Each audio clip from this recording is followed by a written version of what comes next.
Good morning students. आज हम real number system के बारे में अध्ययन करेंगे।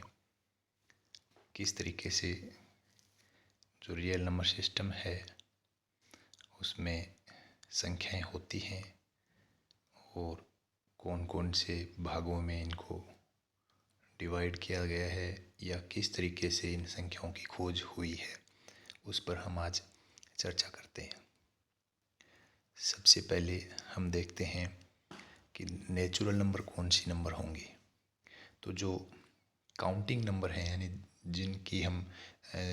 जिन संख्याओं को हम गिनती में काम लेते हैं, वो सारी संख्याएं नेचुरल नंबर होती हैं जिसमें ज़ीरो नहीं होना चाहिए। ज़ीरो के अलावा जो काउंटिंग नंबर हैं वो सारी नेचुरल नंबर होंगी। उसके बाद आता है होल नंबर या पूर्ण संख्याएं। नेचुरल नंबर में जब हम ज़ीरो को ऐड कर देते हैं तो वो सारी संख्याएं पूर्ण संख्याएं कहलाएंगी। उसके बाद आते हैं इंटीजर्स।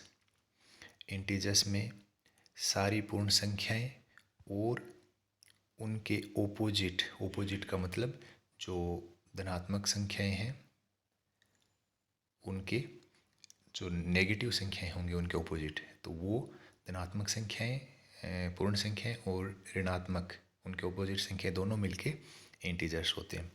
उसके बाद हम रेशनल नंबर की चर्चा करेंगे, यानी परिमेय संख्याएं। तो जिनको p बाई क्यू के रूप में लिखा जा सके, जहाँ p और q दोनों इंटीजर्स होते हैं, q not equal to zero होगा।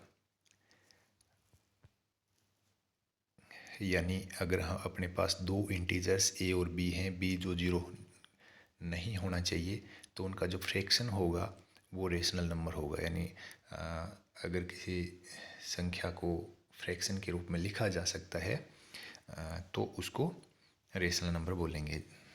जो a और b है वो पूर्णांक होने ज़रूरी हैं, b ज़ीरो नहीं होना चाहिए। और दूसरे शब्दों में हम इसको ये भी कह सकते हैं कि रेशनल नंबर है वो डेसिमल फॉर्म में अगर लिखना चाहें तो वो होना चाहिए टर्मिनेटिंग, यानी शांत दशमलव प्रसार। या हम बोलें अगर दशमलव के बाद की संख्याएं रिपीट हो रही हैं दशमलव प्रसार में, तो वो संख्याएं अपनी रेशनल नंबर होंगी। इरेशनल नंबर, जो संख्याएं रेशनल नहीं हैं वो सारी संख्याएं क्या होंगी, इरेशनल नंबर होंगी। और रेशनल और इरेशनल दोनों मिलके हमारी संख्याएं बनती हैं, उन संख्याओं को बोलेंगे हम रियल नंबर।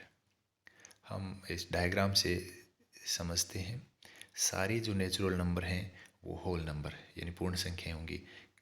जितने भी नेचुरल नंबर हैं वो सारी पूर्ण संख्याएं प्लस उसमें एक ज़ीरो और आ जाएगा।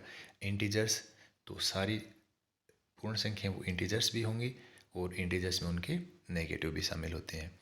और रेशनल नंबर, तो इंटीजर्स और इंटीजर्स के जो फ्रैक्शन फॉर्म में लिखी जाने वाली संख्याएं हैं वो रेशनल नंबर हो जाएंगे। इरेशनल नंबर, ये अपने आप में वो रियल नंबर जो रेशनल नहीं हैं वो सारी क्या हो जाएंगी, इरेशनल नंबर। और रेशनल और इरेशनल दोनों मिलके अपना बनता है रियल नंबर सिस्टम।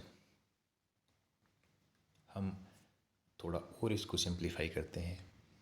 जैसे नेचुरल नंबर हमने जिक्र किया था शुरू में, जो काउंटिंग नंबर होते हैं जैसे 1 2 3 ज़ीरो के अलावा, तो ये सारे नेचुरल नंबर होंगे। अब इसमें ज़ीरो को और ऐड कर दिया तो ये सारी संख्याएं क्या होंगी, पूर्ण संख्याएं हो जाएंगी। और जब इनके नेगेटिव को और हम ऐड करते हैं तो वो इंटीजर्स हो जाएंगे।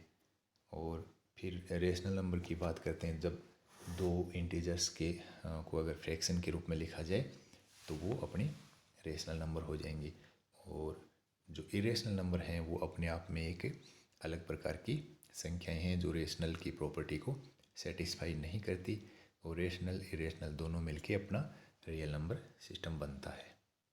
कुछ एग्जांपल्स हैं वो हम देख सकते हैं। इसमें ये सारी जो परिमेय संख्याएं हैं, -7 और √36 का मतलब इसकी वैल्यू आएगी 6, और 6 को हम मतलब इंटीजर के फ्रैक्शन के रूप में 6/1 के रूप में लिखा जा सकता है। तो ये अपनी परिमेय संख्या है। उसके बाद पाई है वो अपनी अपरिमेय संख्या होती है, क्योंकि इसका दशमलव प्रसार हम करते हैं तो दशमलव के बाद में संख्याएं हैं वो एक तो नॉन टर्मिनेटिंग यानी ऐसा दशमलव प्रसार होता है, दूसरा संख्याएं रिपीट नहीं होती। तो ये भी अपना क्या हो गया, अपरिमेय संख्याएं हैं। और उसके बाद -11/13, तो ये भी अपनी परिमेय संख्या, क्योंकि ये p/q फ्रैक्शन के रूप में लिखा हुआ है। √3 है, ये अपरिमेय संख्या है। इसका दशमलव प्रसार भी नॉन टर्मिनेटिंग होगा और नॉन रिपीटिंग होगा। उसके बाद जो आगे एग्जांपल है 1.237 और 37 के ऊपर बार लिखा हुआ है। इसका मतलब बार बार दशमलव के बाद में 37 इस तरीके से रिपीट होंगे। तो जब रिपीट होते हैं तो उन संख्याओं को हम बोलते हैं परिमेय संख्याएं। उसके बाद 5/12 ये भी परिमेय संख्या है। उसके बाद 0.25 यानी दशमलव के बाद में जो प्रसार है वो अपना टर्मिनेट हो गया, ठीक है, तो ये भी परिमेय संख्या हो गई। उसके बाद वाली संख्या है वो भी अपनी परिमेय होगी, क्योंकि इसको भी अपन इस तरीके से आप लिख सकते 7/3 के फॉर्म में लिखा जा सकता है। आगे वाला भी दशमलव प्रसार है वो टर्मिनेटिंग है, तो वो भी अपना परिमेय संख्या हो जाएगी। 0 भी परिमेय संख्या होती है।